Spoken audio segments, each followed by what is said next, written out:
आर्य के घर में आ चुका है यशवर्धन लेने अपनी बहन राजनंदी का मौत का बदला। तस्वीर दिखाकर अनु को बताएगा सारा सच, तुमसे तुम तक का आने वाला ट्विस्ट होने वाला है बहुत इंटरेस्टिंग और ज़बरदस्त।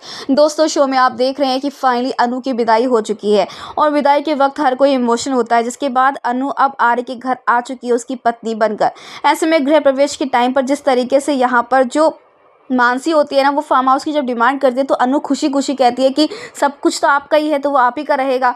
लेकिन यहाँ पर मानसी कहती है मैं तो मजाक कर रही थी। तो वहीं पर अब जो मामा मामी होते हैं ना, वो यहाँ पर मानसी को बोलते हैं कि ये तो बहुत ज़्यादा चालाक है, बहुत ही शातिर है। जहाँ पर अब रिंग कंपटीशन होता है, यानी कि जो ये रिंग ढूंढने की जो रस्म होती है ना, उसमें अनु जीत जाती है और वो बच्चों की तरह खुश होने लगती है, जो देखकर सब लोग खुश भी होते हैं। और वहीं आर्य जो है वो कहता है कि मैं तो हमेशा से ही तुम्हारा हूँ और तुम्हारे आगे झुकने में मुझे कोई प्रॉब्लम नहीं है।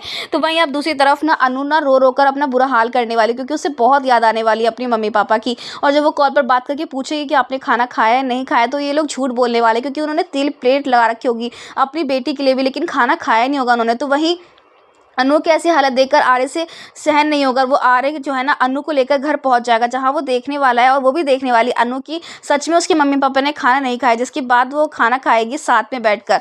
तो वहीं दूसरी तरफ दोस्तों आपको बता दें कि सिद्धि माता ने कहा था कि अनु ही वो शख्स जो तुझे वापस तेरे परिवार तेरे घर लेकर जाएगी और तेरा बदला, तेरी बहन का बदला भी पूरा होगा। जिसके साथ ही दोस्तों अब यहाँ पर यशवर्धन के पास उसकी बहन की तस्वीर है, यानी कि राजनंदी की तस्वीर है, और उसी तस्वीर के सहारे अब वो अपने घर यानी कि आर्य के घर पहुंचने वाला है। गायत्री जो कि और गायत्री और साथ ही साथ हर्षवर्धन यानी कि हर्ष को भी ये अलग सा एहसास होता है यशवर्धन को देखकर, अपने भाई को देखकर, लेकिन कोई पहचान नहीं पाता, क्योंकि जो हालत उसकी हो चुकी है ना वो बहुत ही खराब है। लेकिन ये हालत हुई कैसे? दरअसल आपको बता दें कि यश को पता चल चुका होता है कि राजनंदी की मौत की वजह कोई और नहीं बल्कि आर्य है, क्योंकि वो उस समय देख लेता है, जिसके बाद उसकी कंडीशन ऐसी हो चुकी है।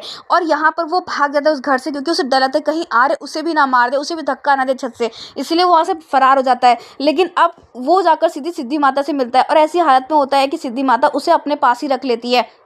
लेकिन आज तक यहाँ पर यश की हालत सुधर ही नहीं पाई, क्योंकि वो आज तक अपनी बहन को याद करता है और उस पल को, जब उसकी बहन मर रही थी, उस पल को वो भूल ही नहीं पाया। लेकिन अब राजनंदी यानी अपनी बहन की तस्वीर लेकर वो जब दहलीज पर पहुंचेगा तो उसे अनु को देखकर एक अलग एहसास होगा, और वहीं दूसरी तरफ अब गायत्री को भी एक अलग एहसास होने वाला है। दोस्तों अब देखना इंटरेस्टिंग होने वाला है कि क्या ये सच बाहर आ, जो इंसान पागलों की तरह लगता है, जो जिसे अनु ने अपना भाई मान लिया है, जिसने अनु की इतनी मदद करी है, वो वाकई में राजनंदी का भाई ने कि इस घर का बच्चा है। तो हमें कमेंट कीजिएगा दोस्तों कि आप चाहते हैं कि जल्द से जल्द वो इस घर में आ जाए, तो हमें कमेंट्स करें। ऐसी टीवी की लेटेस्ट अपडेट के लिए चैनल को सब्सक्राइब कर लें।